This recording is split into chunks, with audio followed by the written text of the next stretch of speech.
Bonjour à toutes et à tous et bienvenue dans ce nouveau numéro d'actualité. Nous sommes en direct de Kinshasa pour ce mardi 15 octobre 2024. Mesdames et messieurs, audience solennelle publique de la rentrée judiciaire de la Cour de cassation pour ce mardi qui s'ouvre déjà à Kinshasa. Mesdames et messieurs, pour ce faire, le président de la République, Félix Antoine Tshisekedi Tshilombo, va faire son entrée ici dans la salle du congrès de l'Assemblée nationale pour participer à cette cérémonie solennelle et publique dans les domaines judiciaires. Pour ce faire, nous allons d'abord vous laisser suivre cette rentrée par trois personnalités qui vont procéder tout à l'heure pour prendre la parole.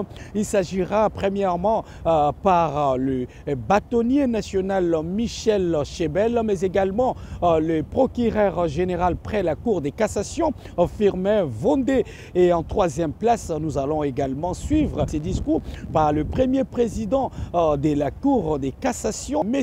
Élie Léon Ndomba. Ces événements vont se dérouler ici en présence du président Félix Tshisekedi qui ne va pas tarder à arriver dans quelques instants ici au Palais du Peuple. Nous allons vous laisser suivre l'essentiel des déroulements de cet événement dans la salle du Congrès.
Monsieur le greffier en chef,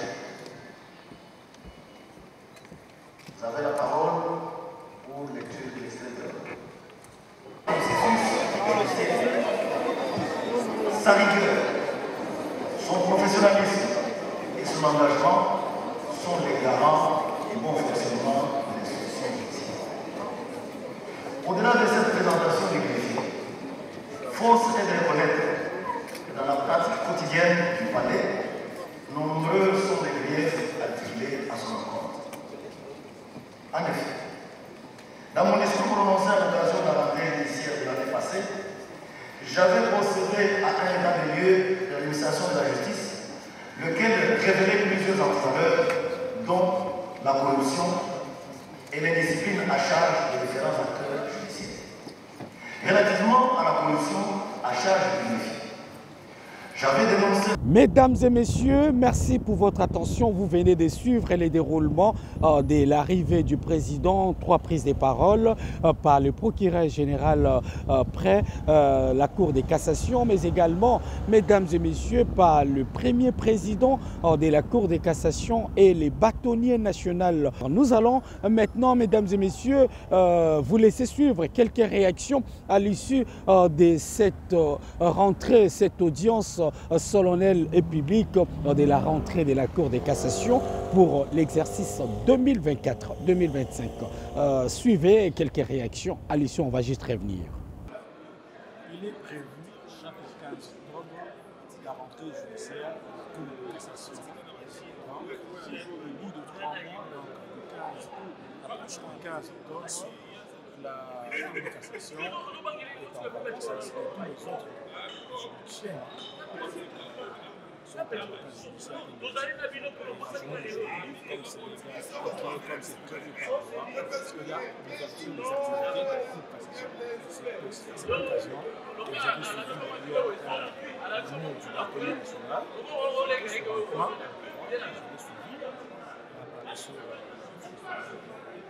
avocats, vous avez suivi le mercurial qui a été dit par le procureur général de la cassation, ainsi que le discours du président de la cassation. Voilà la manière comment est-ce que les choses se passent. Vous avez suivi l'exposé, ils ont pu avoir l'exposé chacun. Et aussi, vous avez bien suivi le procureur général de la cassation, ainsi que le président de la Cour de cassation. Ils ont exploité le thème sur la présomption d'innocence. Je crois qu'ils vont encore un peu plus au-delà de ce thème qui a été exposé par le Premier président. Le Premier président a dû faire un petit bilan sur les activités les plus écriées de la Cour de cassation. Il a essayé d'énumérer quelques actions qui ont été faites durant l'exercice 2023-2024 et les projections pour 2024-2025, comme aujourd'hui, c'est l'entame des activités de la Cour de cassation.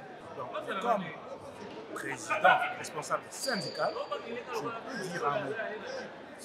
Okay? Sur les états généraux, vous avez suivi qu'il y avait une ouverture de ces états généraux. Les travaux préparatoires de ces états généraux par son Excellence, M. le ministre de l'État et le ministre de la Justice. Et jusqu'à aujourd'hui, je crois qu'il y a des travaux qui sont encore en train d'être menés et que les dates, en principe, les états généraux sont prévus. Jusque-là, je crois que c'est ça. Vous suivez l'actualité, vous suivez le spot, c'est à ces dates-là. Mais je ne pense pas être la personne habilitée à pouvoir vous fixer sur la manière dont les choses se passeront et sur le reste. Voilà. Donc, tout simplement, nous sommes là pour voir comment est-ce que les réformes doivent se faire comme le veut le chef de l'État. Et je crois que ça va se faire. Sûrement, ça va se faire. C'est pour essayer de redresser la justice de notre pays. Le chef de l'État a estimé être malade. Donc, moi, comme syndicaliste, je dis, si quelqu'un est malade, il doit y avoir des remèdes. Les remèdes, là, comme syndicaliste, je dis, c'est d'abord les conditions socio-professionnelles des magistrats, sur lesquelles on doit pouvoir se poser, et des moyens, doter le pouvoir judiciaire de moyens conséquents pour arriver à accomplir sa mission et le dire. Il y a eu 3 discours. Le premier est celui du gouvernement national qui demande la protection des avocats dans les ministres de leur profession. On ne tracasse pas les avocats. Pendant qu'ils travaillent, il faut leur permettre de défendre leurs clients. Partout, même dans les milieux de sécurité. Parce que lorsque l'avocat défend son client, il n'est pas son client. On ne peut pas dire que l'avocat est son client. Celui qui aurait volé, c'est le client, pas l'avocat. Donc, on doit laisser l'avocat la liberté de s'exprimer. C'est ça la position du gouvernement national. Donc, le chef de la Cour de cassation, sa mercurial, est revenu sur la présomption d'innocence. C'est-à-dire qu'il ne suffit pas qu'on crie sur la personne, que cette personne soit déjà présentée comme un condamné, comme un fautif. N'est-ce pas? Il faut laisser à la justice de faire son travail calmement pour arriver à la culpabilité de la personne. Donc il ne faut pas, dans les réseaux sociaux, par les cris, par la clameur publique, quelqu'un qui ne s'est pas encore défendu, on le fait passer pour un coupable. Ce n'est pas bon. Et le premier président de la Cour de cassation est revenu sur le travail des greffiers, comme un travail important. Les greffiers sont les secrétaires de tous les tribunaux. Ils sont les gardiens des documents, ils sont les agents de transmission des pièces. Il leur faut une éthique, une morale, une formation, n'est-ce pas, pour leur permettre de bien faire le travail, éviter d'être les complices de soustraction de pièces, de falsification de documents, et pour ça, il faut qu'ils soient formés. Et il est revenu aussi sur la présomption d'innocence. Il ne faut pas crier sur les magistrats qui sont les corrompus. Il faut le prouver. Parce que parmi les magistrats, il y a des gens qui sont intègres. En fait, il faut reconnaître que la situation de la justice pose des problèmes comme la situation de la médecine, comme la situation de l'enseignement. C'est une situation générale. Et là-dessus, le chef de l'État est en train de se battre là-dessus. Partout, il y a des problèmes. Même vous, journalistes, il y a des problèmes. N'est pas ça? Parmi vous, il y a des vrais, il y a des faux. Parmi vous, il y a des... Vous avez vos noms entre vous, non? C'est pas ça. Mais de part et d'autre, il faut des efforts. Le ministre vient d'arriver. Il vient d'arriver dans un secteur où il n'était pas. Vous voyez? Mais il est quand même avocat. Par rapport aux états généraux de la Moi, je suis justice. avocat. Plus ancien que le ministre. Moi, j'avais 7 ans de barreau. Monsieur, même ministre aujourd'hui, je serai nouveau. Comme un ministre, nouveau vraiment, néophyte. Et qu'est-ce que vous Donc, il est reprochez là. au fonctionnement du ministre de la Justice? Je ne reproche rien au fonctionnement du ministre, sauf que moi, je dis que le ministre doit faire son travail et il le fait bien, n'est-ce pas? Sauf qu'il doit le faire en concours avec les acteurs de son ministère, avec les acteurs de la justice, pour qu'il ne soit pas induit en erreur, pour qu'il soit pas de décision, de bonne foi, mais qui dérange. Vous voyez un peu ça? Il a lancé les états généraux. Quelles réformes Bon, les envisagerez-vous? états généraux, pour nous, ce n'est pas un fait nouveau. Parce qu'en 2017, il y avait encore les états généraux. Et jusqu'à les résolutions de ces états généraux-là ne sont pas encore appliqués. Si ce qu'on va lancer, c'est pour se remémorer de ce qu'on avait décidé, et pour les actualiser, c'est toujours le moment. En fait, j'axais mon discours sur la fonction du greffier. Les greffiers sont, dans les termes tout le monde, des secrétaires de nos juridictions. Ce sont eux qui gardent les dossiers. Quand vous venez devant n'importe quelle juridiction, vous ne verrez pas un magistrat. Les juges, vous ne les rencontrez pas, ce sont les greffiers qui vous reçoivent, qui reçoivent votre plainte, disons-les au niveau des cours et tribunaux, qui gardent vos dossiers, qui notent, qui vous aident à communiquer avec les avocats, avec nous-mêmes. Et donc, les greffiers sont des pièces maîtresses dans la procédure devant les cours et tribunaux. Et donc, on ne connaît pas ça. Si un greffier a soustrait une pièce dans un dossier, si le greffier a été corrompu parce qu'il n'a pas été payé, il n'est pas payé, ou il a d'autres besoins, s'il a été contacté par des magistrats des partis pour la corruption, ou lui-même il est dans les besoins, il est allé réclamer de l'argent. Mais personne ne le sait. Mais déjà la procédure est truquée dès le départ. Et donc, il nous faut des greffiers sérieux, compétents, réservés. Ils doivent garder le secret. Alors, il fallait faire ressortir ce rôle important des greffiers. Il y a des greffiers honnêtes parmi eux, comme il y a des malhonnêtes. Il y a des justiciables honnêtes et malhonnêtes, des avocats honnêtes. La malhonnêteté, c'est partout. Alors, il faut démontrer ce rôle de greffier et dire, à la suite de ce que M. le procureur général, près de la Cour de cassation, a dit, aujourd'hui là, surtout vous de la presse, mesdames et messieurs, vous n'êtes pas juge, vous n'êtes pas magistrat, vous ne connaissez pas quels sont les éléments constitutifs d'une infraction. Lorsqu'on a interpellé quelqu'un, vous êtes sur les réseaux sociaux, vous faites des commentaires. La liberté de la presse marche de pair avec la responsabilité des journalistes et des hommes et femmes des médias. Avant, aller à la source, chercher l'information auprès des magistrats du parquet ou du siège et communiquer au lieu de salir les gens, au lieu d'attenter à l'honneur, à la pudeur des compatriotes. Surtout là, vous dites, bon, il est corrompu. Est-ce que vous avez la preuve de la corruption? Il a détourné. Est-ce que vous savez le détournement, c'est quoi? Il a détourné combien, quand, où? La proposition, c'est appeler chaque Congolais à la responsabilité. Et monsieur le procureur général va vous le dire, tous ceux qui commettent ces infractions-là, lorsqu'on va mettre la main dessus, on va commencer à sévir, vous commencerez à pleurer. Non, la liberté de la presse, il y a des journalistes en prison, tout ça. Mais quand les journalistes insultent, vilipendent les pères de famille, les mères de famille, les responsables, vous dites qu'il a détourné. Vous avez des preuves? Il a été jugé, il a été condamné? Non, nous, en tant que juges, nous avons l'obligation de réserve. À part l'occasion comme celle-ci, je ne peux pas parler. Même si je connais qu'il y a ça, je ne peux pas parler. Et c'est pour ça que nous sommes silencieux. Les gens croient que nous sommes complices, nous avons perdu, nous sommes vilipendables. Non.